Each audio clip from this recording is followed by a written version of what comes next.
The stars had forgotten humanity. 3,000 years was a long time to be forgotten. Emperor Kael'zar stood at the observation deck of his throne ship, the Eternal Dominion, gazing out at the galaxy that bent its knee to his name.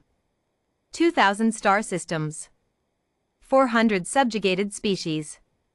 An empire so vast that light itself took centuries to cross it. He had conquered everything worth conquering, except, perhaps, the one nagging footnote buried deep in the Imperial archives. Earth. A footnote. A smudge of ash in Sector 7 Gamma.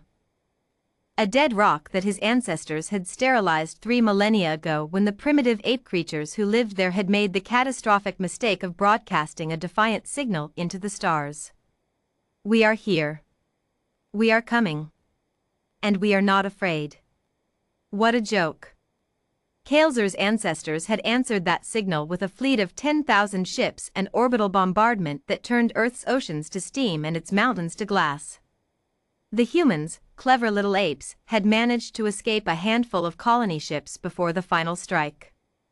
Maybe a few 100,000 survivors, fleeing into the dark. The Emperor had never concerned himself with the survivors. Scattered, resourceless, mourning a dead homeworld, what could they possibly become? He was about to receive his answer. My Emperor. His chamberlain, a tall Valorian with 6 trembling arms, stepped forward. The creature's violet skin had gone pale, nearly white. That was unusual. Valorians prided themselves on emotional control. What is it? Kael'zar asked, not turning from the stars. Long-range sensors have detected a fleet, my lord. Entering Imperial space from the outer dark. How many ships? A pause. The Chamberlain's 6 hands twisted together like frightened snakes. 47,000. Kael'zar turned slowly. Say that again. 47,000 warships, Emperor. Of an unknown configuration. They are broadcasting no flag, no species identifier. Another pause. Only a name. The Emperor's eyes narrowed. What name? The Chamberlain's voice dropped to barely a whisper. Humanity. Admiral Darian Voss stood on the bridge of the Prometheus Rising, flagship of the human reclamation fleet, and felt absolutely nothing like vengeance. Vengeance was hot. Vengeance was blind. Vengeance was what lesser creatures felt when they lost something. What Darian felt was purpose. She was a tall woman, dark-skinned, with silver threaded through her close-cropped hair, a gift from 3 decades of command, not age. Her eyes were the particular shade of calm that only comes from having already made every difficult decision in advance, years before the moment arrives. Behind her fleet, 3,000 years of human history. After the burning of Earth, the survivors had done what humans always did when the universe tried to kill them. They adapted. They rebuilt. They worked. Scattered across 100 hidden systems in the outer dark, beyond the reach of Kael'zar's empire, they had spent 3 millennia in something the history books called the quiet preparation. Quiet was perhaps not the right word. Humans had taken every alien technology they'd ever encountered, stripped it to components, and asked the single most dangerous question a species can ask: why does this work, and how do we make it better? They had spent 30 centuries learning physics, metallurgy, biology, and the peculiar art of building weapons that made gods reconsider their divinity. The Prometheus Rising alone was larger than Kael'zar's entire throneship. Its hull was forged from a material that human engineers had developed by studying the composition of neutron stars. Its drives bent space rather than crossed it. Its weapons. Well, the weapons would speak for themselves. Admiral. Commander Reyes stepped beside her, young and sharp-eyed. We're receiving a hail from the Imperial fleet. Emperor Kael'zar himself is requesting communication. Darian's lips curved, not quite a smile. How many ships did they scramble against us? Approximately 30,000. She did the arithmetic. 30,000 against 47,000 wasn't favorable odds for the Emperor, but Kael'zar didn't know that yet. He still thought this was a negotiation. "Put him through," she said.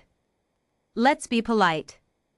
Kael'zar's face appeared on the viewscreen, towering, imperious, with the particular expression of a being who had never been told no.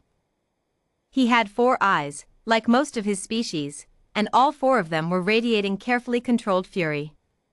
"You are trespassing in Imperial space," he said. His voice was translated automatically, though Darien spoke 12 languages including Kalzori. "Identify yourselves and submit to boarding, or be destroyed." "I am Admiral Darien Voss," she said pleasantly, "of the Human Reclamation Fleet. You may have us in your archives under extinct species, category, presumed." A flicker in Kael'zar's 4 eyes. Surprise. Then something colder. "Humans. You are an unexpected inconvenience. We get that a lot." Darien clasped her hands behind her back. "I'm transmitting to you now a formal declaration, ratified by the Human Council of 7 Systems. It details, in the legal format your empire itself established under the Kalzori Accords, our claim of retribution for the genocide committed against Earth and its people 3,012 years ago." She let that number hang in the air. "We have kept records. We are very patient record keepers." "You have 47,000 ships," Kael'zar said, as if saying the number aloud would make it smaller. "My empire commands millions." "Yes," Darien agreed. "And 3 years ago, you used 400,000 of them to put down a rebellion in the Theros cluster. 2 years ago, you sent another 200,000 to the Velith border dispute. Your empire is large, Emperor, and large empires have large problems." A beat. "We've been watching. We picked our moment carefully." The Emperor's jaw tightened. "You think you can threaten me? Your entire species is a rounding error.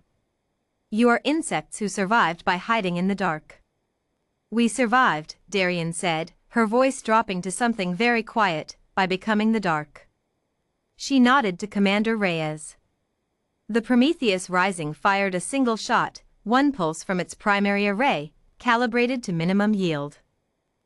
It crossed 40,000 kilometers in approximately no time at all and struck Kael'zar's lead destroyer broadside. The destroyer, a ship that had devastated 100 worlds, did not explode. It did not burn. It ceased. The matter that had composed it was simply no longer arranged in the shape of a destroyer.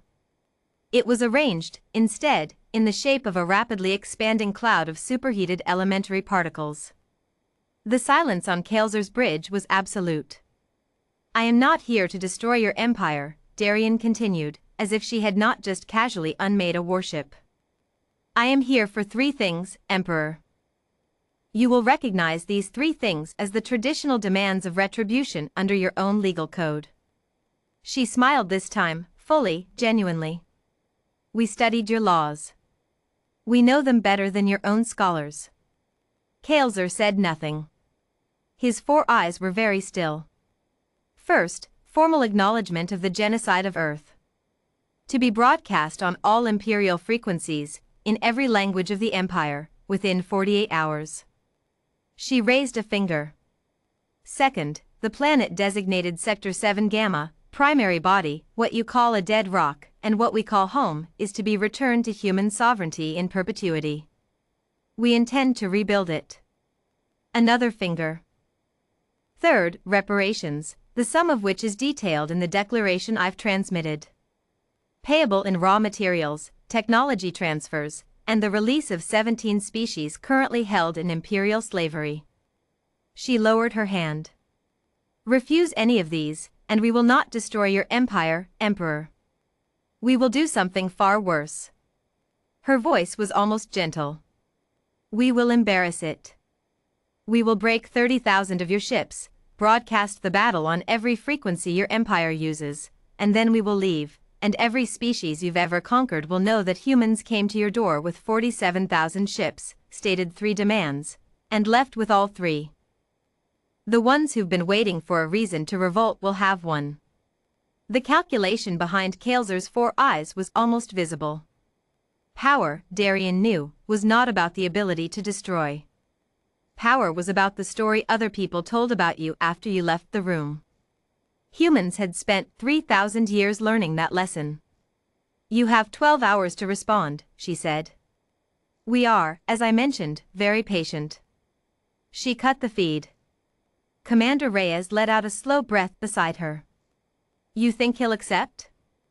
Darien looked out at the stars, at the distant smudge in Sector 7 Gamma that 3,000 years of human memory had never let become just a smudge. He'll accept, she said quietly. Because he's smart enough to know we're not bluffing. And because somewhere in those archives, buried under extinct species, category, presumed, is a record of the signal we broadcast before they burned our world. Reyes frowned. The old transmission? We are here. We are coming. We are not afraid? Admiral Darien Voss looked at Earth, at the dead rock they were going to bring back to life with their own hands, the way humans always brought things back. We kept our promise, she said. 12 hours later, Emperor Kael'zer accepted all 3 demands. The story spread to every corner of the galaxy in 48 hours. The revolts began in 72. Humanity, as it turned out, had not come for retribution. They had come to start something far more dangerous. They had come to remind the galaxy what hope looked like.